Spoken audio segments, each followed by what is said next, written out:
ಈ ಒಂದು ಬಸವೇಶ್ವರ ನಾಟಕದ ಸಭೆಯ ನೇತೃತ್ವ ವಹಿಸುವಂಥ ವೇದಿಕೆಯಲ್ಲಿರುವಂಥ ಎಲ್ಲ ಪೂಜ್ಯರುಗಳು ಅವರಿಗೆ ಶರಣುಗಳು ಅಂತ ಈ ಒಂದು ನಾಟಕದ ಒಂದು ರೂಪುರೇಷೆ ರೂಪಿಸಿಕೊಳ್ಳಲು ನೆರೆದಿರುವಂಥ ಎಲ್ಲ ಬಸವ ಭಕ್ತರಲ್ಲಿ ಬಸವ ಅಭಿಮಾನಿಗಳಲ್ಲಿ ಎಲ್ಲರಿಗೂ ಶರಣುಗಳು ಅಂತ ಈಗಾಗಲೇ ಸಾಕಷ್ಟು ಎಲ್ಲರೂ ಮಾತಾಡಿದ್ದಾರೆ. ನಮ್ಮ ಜತಿನ್ ಪಾಟೀಲ್ ಅವರು ಒಂದು ಒಳ್ಳೆಯ ರೀತಿಯಿಂದ ಬಸವೇಶ್ವರ ನಾಟಕ ಮಾಡ್ತಕ್ಕಂಥವ್ರು, ಬಸವ ದರ್ಶನ ಅಂತ ಬಿಟ್ಟ ಸ್ವಲ್ಪ ಹೆಸರದಾಗ ಒಂದು ಸ್ವಲ್ಪ ವ್ಯತ್ಯಾಸ ಆಗಬೇಕು ಅಂತ ನನ್ನ ಅಭಿಪ್ರಾಯ ಇದೆ. ಎಲ್ಲರೂ ಕುಂತು ವಿಚಾರ ಮಾಡೋಣ. ಆಮೇಲೆ ಅದ್ರ ಜೊತೆಗೆ ಮೊದಲನೇದಾಗಿ ಮಹಾಗುರು ಬಸವೇಶ್ವರರು ಸ್ವಲ್ಪ ಧ್ಯಾನ ಇಡ್ತೀನಿ. ಭಾಳ ಕಡಿಮೆ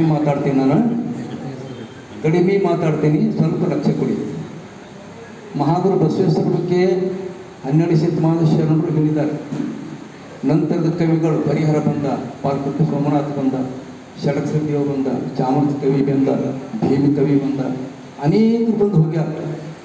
ಇವೆಲ್ಲವೂ ಸಂಪೂರ್ಣ ಆಳ ಅಧ್ಯಯನ ನಾವು ಮಾಡ್ತಾವಿದ್ದೀವಿ, ಅದ್ಮೇಲೆ ಸಂಶೋಧನೆ ಮಾಡಿದಾವಿದ್ದೀವಿ. ಇವರೆಲ್ಲ ಆಗಿ ಹೋದರೂ ಕೂಡ ಇಲ್ಲಿವರೆಗೂ ಬಂದರೂ ಕೂಡ ಇನ್ನೂ ಗೊಂದಲಗಳು ತಪ್ಪಿಲ್ಲ. ಇಲ್ಲಿವರೆಗೂ ಗೊಂದಲಗಳು ತಪ್ಪಿಲ್ಲ. ಒಬ್ಬರು ಏನಾದರೂ ಮತ್ತೆ ಏನೋ ಸಿಕ್ಕಿಸ್ತಾರೆ ಒಳಗಡೆ. ಇತ್ತೀಚೆಗೆ ಏನೋ ಒಂದು ಪುಸ್ತಕ ಬಂತದಂತ ಭಾಳ ಜನ ಫೋನ್ ಮಾಡ್ತಿದ್ದಾರೆ. ವಚನ ದರ್ಶನ ನಾನು ನೋಡದೆ ಹೆಂಗೆ ಹೇಳಿ ಅಂದೇನ. ಹಾಗಾಗಿ ಈ ಚರಿತ್ರೆ ಏನಿದೆ, ಮಹಾಗುರು ಬಸವೇಶ್ವರ ಪರಿಚಯ ರಾಷ್ಟ್ರಕ್ಕೆ, ಇಡೀ ರಾಷ್ಟ್ರಕ್ಕೆ ಮತ್ತು ಭಾರತ ದೇಶದ ಆಚೆಗೆ ಕೂಡ ಆಗಬೇಕಾದ್ರೆ ಮೊದಲು ಅವರ ಮೌಲ್ಯಗಳು ಮತ್ತು ಅವ್ರ ಚರಿತ್ರೆ ಚ್ಯುತಿ ಬರಬಾರ್ದು, ಘಟನೆಗಳಿಗೆ ಚ್ಯುತಿ ಬರಬಾರ್ದು. ಮತ್ತು ಅವ್ರ ಮೌಲ್ಯಗಳು ಜಾಗತಿಕ ಮೌಲ್ಯಗಳದಾವ. ಬಸವಣ್ಣವರು ಕರ್ನಾಟಕ ಸೀಮಿತ ಅಲ್ಲ, ಅದು ಭಾರತಕ್ಕೆ ಸೀಮಿತ ಅಲ್ಲ. ಬಸವೇಶ್ವರ ಅಂದ್ರೆ ಜಾಗತಿಕ ಮೌಲ್ಯಗಳದು.